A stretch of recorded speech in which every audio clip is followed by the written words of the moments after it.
अस्सलाम वालेकुम स्टूडेंट। आज के लेक्चर में हमने देखना है मैकेनिज़्म ऑफ डेवलपमेंट क्या है। डेवलपमेंट तो हमने देख लिया, डेवलपमेंट का प्रोसेस। अब इसका मैकेनिज़्म क्या है। अब बच्चों, हमें पता है कि जो मल्टी सेलुलर इंडिविजुअल हैं वो एक सिंगल सेल से बनते हैं जो कि जाइगोट होता है। ऐसा ही है ना कि एक जाइगोट जो है वो एक सिंगल सेल है, डिप्लॉइड है। अगर ह्यूमन का केस लें तो उसके अंदर 46 क्रोमोसोम है। उससे जो है उस जाइगोट से एक मुकम्मल इंडिविजुअल ने बनना है जो कि मल्टी सेलुलर होगा। ये जाइगोट जो है इसके पास कंप्लीट इन्फॉर्मेशन होती है कि उसके पास हर चीज़ की इंफॉर्मेशन है। ये इंफॉर्मेशन किस फॉर्म में होती है उस जाइगोट के पास, उसके जीनोम के अंदर। जीनोम बच्चों बोलते हैं जितना भी जो क्रोमोसोम्स हैं, क्रोमोसोम के ऊपर जितनी भी जीन्स हैं, उन जीन्स को, उस कंप्लीट सेट ऑफ जीन्स को कलेक्टिवली बोलते हैं जीनोम। तो सादा लफ्ज़ों में क्रोमोसोम्स ही जीनोम कहलाता है। तो जाइगोट के पास इंफॉर्मेशन है, कंप्लीट इंफॉर्मेशन है। किस फॉर्म में? जीनोम की फॉर्म में, क्रोमोसोम्स की फॉर्म में। अब ये जो जीनोम है जाइगोट का, ये जाइगोट के पास कहाँ से आया था? जाइगोट के पास कहाँ से ये जीनोम, ये क्रोमोसोम आए थे? तो हमें पता है जाइगोट डिप्लॉइड है, 2n है। यहाँ पर 2 सेट हैं क्रोमोसोम के। ह्यूमन के केस में एक सेट 23 क्रोमोसोम का होता है ना, तो जाइगोट के पास 2 सेट हैं, इसलिए उसे 2n बोलते हैं। 46 क्रोमोसोम है। अब ये जो इसके पास क्रोमोसोम्स आए हैं, ये जो जीनोम आया है कहाँ से आया है? स्पर्म से आया है और एग से आया है। मदर से एग आता है, तो वो एग के पास 23 क्रोमोसोम्स थे। एक सेट था वो हैप्लॉइड था, और जो फादर से जो है स्पर्म आया है उसके पास जो है 23 क्रोमोसोम थे, उसके पास भी वो भी हैप्लॉइड था। तो फादर का जो सेल है स्पर्म सेल, ये अपना जो है जीनोम क्रोमोसोम ट्रांसफ़र कर देता है एग सेल को। अपना साइटोप्लाज्म ट्रांसफ़र नहीं करता, सिर्फ अपना जीनोम ट्रांसफ़र करता है, जिसके नतीजे में एग फर्टिलाइज हो जाता है और उसके अंदर 46 क्रोमोसोम बन जाते हैं और वो जाइगोट कहलाता है। तो जाइगोट के अंदर जीनोम कहाँ से आया है? ये आया है एग और स्पर्म से। अब ये जो जाइगोट है 2n सेल है, ये डिवाइड करता है और ब्लास्टोमियर्स बनाता है, और जो सेल्स बनाएगा उन सेल्स को बोलते हैं ब्लास्टोमियर्स क्लीवेज के दौरान। तो ये जो ब्लास्टोमियर्स हैं बच्चों, ये तो अभी एक जैसे हैं सारे के सारे, और इन सब के पास 46 क्रोमोसोम है, सेम जीनोम है जो इन्होंने अपने पेरेंट जाइगोट से लिया है। जाइगोट माइटोसिस से डिवाइड करता है ना क्लीवेज के अंदर, तो उससे ब्लास्टोमियर्स बनते हैं। हर एक के पास सेम जीनोम है चूँकि माइटोसिस से बने हैं। अब जो है फिर ये ब्लास्टोमियर्स नहीं तो बच्चों नेक्स्ट कुछ ब्लास्टोमियर ब्रेन के सेल बना देते हैं, कुछ जो है मसल सेल, कुछ ब्लड सेल, इसी तरह स्किन के सेल। तो ये ब्लास्टोमियर्स को कौन, उनके पास सभी के पास जब एक जैसा क्रोमोसोम है, सभी के पास सेम है, जीनोम सेम है, तो फिर उनमें डिफरेंस कैसे आ जाता है कि कौन जो है कोई ब्रेन का बन रहा है, कोई स्किन का बन रहा है? ये डिफरेंस कहाँ से आया है? ये डिफ्रेंशिएट कैसे होते हैं? बेशक इन सभी के पास सेम जो है जीनोम है, सेम क्रोमोसोम्स हैं, मगर होगा क्या कि इन क्रोमोसोम्स में मौजूद जो जीन्स हैं, हर सेल के अंदर जो जीन्स हैं वो सिर्फ वही एक्टिव होंगे जो उनसा वो सेल होगा। फॉर एग्जांपल एक ब्लास्टोमियर स्किन के सेल में कन्वर्ट हो रहा है, तो उसके अंदर मौजूद जो जीनोम है वो जीनोम के ऊपर मौजूद सिर्फ वो वाली जीन्स, क्रोमोसोम के ऊपर मौजूद सिर्फ वो वाली जीन्स एक्टिव होंगी, स्विच ऑन होंगी, जिन्होंने स्किन के सेल की स्ट्रक्चर बनानी है, फंक्शन परफॉर्म करना है। बाकी जो है सारी की सारी स्विच ऑफ रहेंगी। इसी तरह दूसरे सेल्स में भी होता है। तो जौन सा सेल बनना है उसकी जीन्स एक्टिव हो जाएंगी क्रोमोसोम्स के अंदर, बाकी जो है स्विच ऑफ हो जाएंगी। अब ये मैंने डायग्रामेटिकली ये सारी चीज़ें बता दी हैं कि स्पर्म और एग इनके पास जो है हैप्लॉइड क्रोमोसोम एक सेट है 23 ये इनका जो है जीनोम जो है जाइगोट के अंदर जो है ये फ्यूजन हो जाती है, जाइगोट अब 46 है, क्लीवेज हुई, उससे ब्लास्टोमियर्स बने। अब डिफ्रेंशिएशन कैसे हो गई कि अब ब्लास्टोमियर जो बने हैं उन सभी के पास सेम क्रोमोसोम है, सेम जीनोम है, और डिफ्रेंशिएशन कैसे हुई है? कुछ जीन जो हैं वो स्विच ऑफ हो जाती हैं, कुछ जो है एक्टिव रहती हैं। जो एक्टिव रही है, ऑन रही है, वही बताएगी कि कौन सा सेल होगा। अब बच्चों ये देखने के लिए कि साइटोप्लाज्म और न्यूक्लियस का डेवलपमेंट के अंदर क्या रोल है, साइंटिस्ट था हैंस ड्राइस्ट ने एक्सपेरिमेंट परफॉर्म किए थे 1892 के अंदर, ये बताने के लिए कि जो है साइटोप्लाज्म और न्यूक्लियस की इम्पोर्टेंस क्या है। इसने जो एक्सपेरिमेंट परफॉर्म किया था वो कुछ इस तरह से था कि इसने जो है एक सी अर्चिन का सेल लिया, वो सेल जो है एग लिया, वो एग जो है 2 सेल स्टेज पर था, मतलब यहाँ पर एग से मुराद जाइगोट है। उसने सी अर्चिन का जाइगोट लिया, और जाइगोट किस स्टेज पर लिया, जब उसके अंदर पहली क्लीवेज हो गई थी और उसके नतीजे में 2 ब्लास्टोमियर्स बन चुके थे। फिर क्या हुआ कि इसने जो है उसको हिलाया, शूक किया, जिसकी वजह से फिर बाद में वो दोनों ब्लास्टोमियर एक दूसरे से अलग हो गए। अब वो इंडिविजुअली बिहेव करेंगे। अब जो है आइसोलेशन हो गई उन ब्लास्टोमियर्स की। इससे क्या हुआ कि वो ब्लास्टोमियर्स अलहदा हो गए। अब 2 ब्लास्टोमियर अलग अलग हैं। एक ब्लास्टोमियर जो है वो मुकम्मल तौर पर एम्ब्रियो में कन्वर्ट हो जाएगा, दूसरा ब्लास्टोमियर भी मुकम्मल एम्ब्रियो में कन्वर्ट हो जाएगा।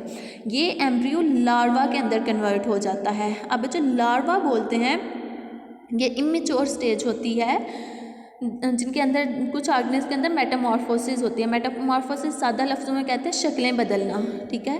पहले वो एक शक्ल में रहते हैं, फिर दूसरी शक्ल में आ जाते हैं, फॉर्म चेंज करना, इसको बोलते हैं मेटामॉर्फोसिस। तो जिनके अंदर मेटामॉर्फोसिस होती है उनके अंदर एग से अगली स्टेज, एग से वो होती है लार्वा निकलता है, ठीक है। तो लार्वा स्टेज पर होते हैं, ये इमेच्योर स्टेज है एडल्ट बनने से पहले। अच्छा जी, अब ये जो लार्वा है, ये लार्वा कन्वर्ट हो जाएगा सी अर्चन में। अब सी अर्चन वैसे क्या है, ये आपकी इन्फॉर्मेशन के लिए कि सी अर्चन एक इकाइनोडर्मेटा है। इकाइनोडर्म्स अब क्या होते हैं, ये इन्वर्टिब्रेट्स होते हैं, इनकी बॉडी स्टार शेप होती है, इनकी स्किन के बाहर जो है स्पाइन्स, कांटे होते हैं, स्पाइनी स्किन होती है, और इनका स्केलेटन जो है इंटरनल होता है। ये आपको एक सी अर्चन नज़र आ रहा है, इसके ऊपर स्पाइन्स नज़र आ रहे हैं, अंदर से स्टार शेप जो बॉडी है वो नज़र नहीं आ रही क्योंकि 3D होती है। तो अब जो है इससे आपको साबित हुआ कि जाइगोट से बनने वाला हर ब्लास्टोमियर के पास एक जैसा जीनोम है, क्योंकि जो दोनों ब्लास्टोमियर हैं उन दोनों ने ही सी अर्चन बना दिया, सेम सी अर्चन बना दिया, जिससे साबित हुआ कि हर ब्लास्टोमियर के पास सेम जेनेटिक इन्फॉर्मेशन है, जैसे कि पेरेंट सेल जाइगोट के पास होती थी। इनका पेरेंट सेल क्या है, ब्लास्टोमियर का जाइगोट है, जिससे वो बने हैं। अब नेक्स्ट जो है एक्सपेरिमेंट, वो हैंस बीमन साइंटिस्ट था, उसने एक्सपेरिमेंट परफॉर्म किए। इसने एक्सपेरिमेंट बच्चों क्या परफॉर्म किया, इसने जो है रोल देखने के लिए साइटोप्लाज्म न्यूक्लियस का क्या एक्सपेरिमेंट परफॉर्म किया। इसने एक्सपेरिमेंट इस तरह से किया कि इसने जो है स्लेमेंडर का जो है सेल लिया, मगर नॉन डिवाइडिंग स्टेज पे था, मतलब एग लिया, सॉरी, उसका जाइगोट, एग से मुराद यहाँ पर जाइगोट है, उसका जाइगोट लिया, लेकिन अभी नॉन डिवाइडिंग स्टेज पर, अभी वो सिंगल सेल है। वो लिया, उसको जो है दरमियान में से लाइगेट कर दिया, बांध दिया, किससे, हेयर से, ह्यूमन हेयर से उसको दरमियान में से बांध दिया, इस तरह से कि उस जो जाइगोट के 2 हिस्से हो गए। एक हिस्से के अंदर न्यूक्लियस चला गया, वो न्यूक्लिएटेड हाफ हो गया, दूसरा हाफ जो है उसके अंदर न्यूक्लियस नहीं है तो उसको ए न्यूक्लिएटेड बोलेंगे। ये आपको नज़र भी आ रहे हैं डायग्राम में। इसके बाद जो है इसने क्या किया कि इसने जो है इस न्यूक्लिएटेड देखा कि न्यूक्लिएटेड हाफ के अंदर, जिसके वो वाला हिस्सा जिसके अंदर न्यूक्लियस था, वहाँ पर डिवीजन होना शुरू हो गई है, वहाँ पर जो है डेवलपमेंट हो रही है, वहाँ बहुत सारे जो है सेल्स बन चुके हैं, एम्ब्रियो बन गया है। मगर दूसरी तरफ जो है एम्ब्रियो नहीं, फॉर्मेशन नहीं हुई, जिधर न्यूक्लियस नहीं था, जो ए न्यूक्लिएटेड हाफ था। फिर क्या हुआ, जब सेल जो है न्यूक्लिएटेड हाफ में जब 16 सेल्स बन गए, तो इसने देखा एक सेल जो है वो बीच में एक मिन्यूट सा साइटोप्लाज्म का नैरो सा हिस्सा होता है, उसमें से गुजर के दूसरी तरफ दूसरे हाफ में चला जाता है, और वहाँ जाके वो सेल जब गया है, वो वाला, ये सारे क्या थे, 16 सेल्स, ये ब्लास्टोमियर्स है ना, उन सभी के पास सेम जीनोम है जो कि जाइगोट के, पेरेंट जाइगोट के पास था, न्यूक्लियस के अंदर था। तो अब ये दूसरी साइड पे गया है, वहाँ पर भी एम्ब्रियो बन गया, ठीक है। यहाँ से इस डायग्राम में एक उस साइड पे शो हो गया, चला गया, अब दूसरी तरफ गया, दूसरी तरफ भी एम्ब्रियो बन गया, दोनों तरफ पर एम्ब्रियो बन गए, और ये दोनों जो एम्ब्रियो हैं ये डेवलप हो जाएंगे स्लेमेंडर के अंदर, जिससे अगेन वही बात साबित हुई कि जो है इंफॉर्मेशन जो है जीनोम के अंदर, वो जाइगोट के जीनोम से ट्रांसफ़र हो जाती है ब्लास्टोमियर्स के अंदर। हर ब्लास्टोमियर के पास इक्वल एबिलिटी है, हर एक के पास सेम इन्फॉर्मेशन है, इसलिए तो एक जब दूसरी तरफ गया था तो उसने वहाँ पर भी एम्ब्रियो बना दिया, और दोनों ही जो है स्लेमेंडर बना देते हैं, ठीक है। तो अब स्लेमेंडर क्या है कि स्लेमेंडर बच्चों एक एम्फीबियन है। एम्फीबियन का आपको पता है कि अपनी लाइफ साइकिल का कुछ हिस्सा वाटर में गुजारते हैं, कुछ जो है लैंड पर, खुश्की में गुजारते हैं। इनके पास भी मेटामॉर्फोसिस की एबिलिटी होती है, ये अंडे देते हैं और कोल्ड ब्लडेड होते हैं, टेम्परेचर को रेगुलेट नहीं कर सकते। नेक्स्ट जो एक्सपेरिमेंट है बच्चों, वो एक्सपेरिमेंट जो है वो इस तरह से परफॉर्म हुआ कि उसको इस रुख देखें कि उसने जो क्या किया कि जाइगोट को अगेन उसके स्लेमेंडर का जाइगोट लिया नॉन डिवाइडिंग स्टेज पे, सिंगल सेल है अभी, उससे क्लीवेज नहीं हुई, तो उसको दोबारा से बांध दिया। मगर बांधा जो है वो इस तरह से कि अब जो है आपको ये पिछली डायग्राम के अंदर जो है वो नज़र आ रहा होगा। यहाँ पर जो है मैंने ये उस शेप का, चांद की शेप का क्रिसेंट जिसको बोलते हैं, वो बीच में एरिया जो रेड रेड है, और ये जहाँ पर हेयर बीच में बंधा हुआ है उसकी दोनों साइड पर था। अब ये पॉइंट गौर से आपने सुनना है कि यहाँ पर आपको नज़र आ रहा है ये जो चांद वाली शेप है ये एक साइड पर है, अब ये सेंटर में नहीं है। और इसमें उसने क्या किया कि इस एक्सपेरिमेंट के अंदर कि उसने जो है एक जो है स्लेमेंडर लिया, स्लेमेंडर का जाइगोट लिया, उसको इस तरह से बांध दिया कि उसके जो हैं एक साइड पर जो है न्यूक्लियस चला गया, दूसरी साइड पर न्यूक्लियस नहीं है। मगर वो जो क्रिसेंट शेप का एरिया है उसको ग्रे क्रिसेंट बोलते हैं। उसका आगे बताती हूँ ग्रे क्रिसेंट क्या है। तो ये बेसिकली है साइटोप्लाज्म ही है ग्रे क्रिसेंट। तो ये जो है एक साइड पर है बिल्कुल, और जो न्यूक्लियस है वो एक साइड पर है। अब ये ग्रे क्रिसेंट वाला हिस्सा मिड में नहीं है। तो इसने क्या देखा कि जिस साइड पर जो है न्यूक्लियस था उस साइड पर डेवलपमेंट होना शुरू हो गई। ये अगली स्टेज में देखें, इससे आगे डेवलपमेंट होना शुरू हो गई जिधर न्यूक्लियस था, और वहाँ पर जो है बहुत सारे सेल्स बन गए। फिर क्या हुआ, जब 16 सेल स्टेज पर पहुंचा तो वहाँ से एक जो है न्यूक्लिएटेड हाफ में से एक सेल मूव कर जाएगा, एक ब्लास्टोमियर दूसरे हाफ में जिधर न्यूक्लियस नहीं था वहाँ गया। तो वहाँ जाके वहाँ पर भी डेवलपमेंट होना शुरू हो गई, वहाँ पर भी एम्ब्रियो बन गया।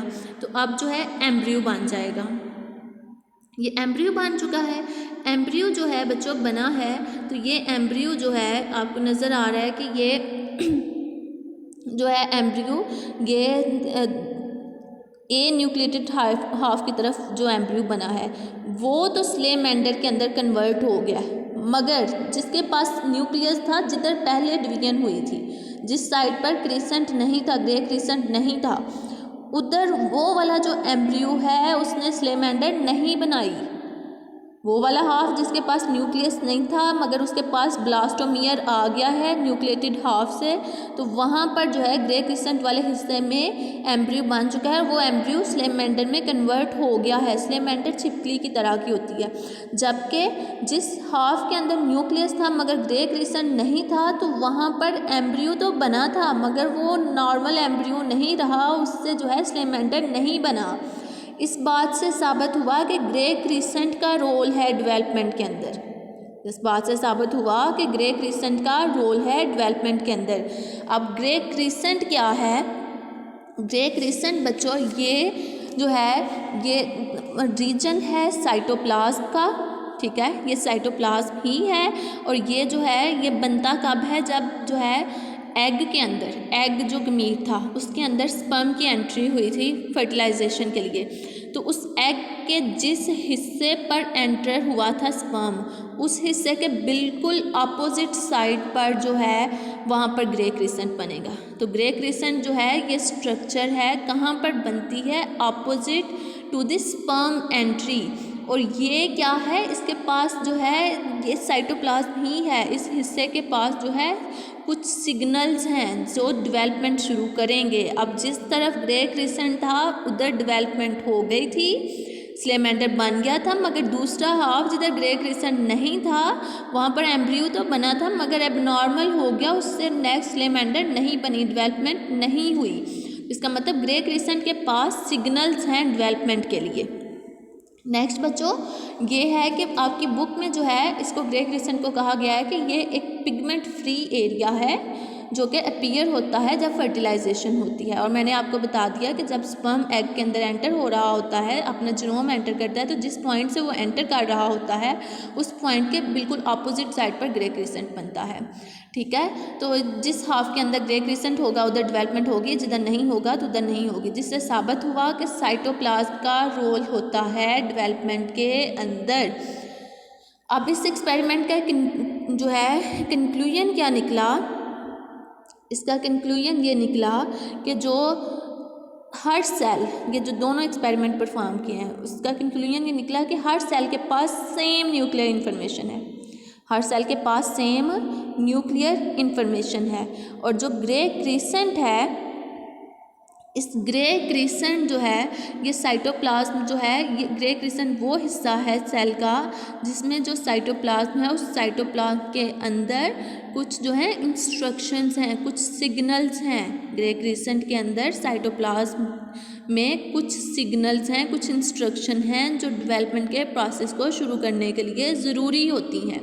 अब बच्चों सवाल जो पीछे भी हमने किया था कि सब सेल के पास, ब्लास्टोमियर के पास सेम जीनोम है, तो फिर जो है डेवलपमेंट जो है सेम जीनोम होने के बावजूद डेवलपमेंट जो है वो जो है डिफ्रेंशिएशन जो है सेल की वो कैसे हो जाती है। जब जीनोम सेम है तो फिर डिफरेंस कैसे आ जाता है, क्योंकि सारा काम तो जीनोम करता है, तो फिर डिफरेंस कैसे आ जाता है, डिफ्रेंशिएट कैसे होते हैं सेल।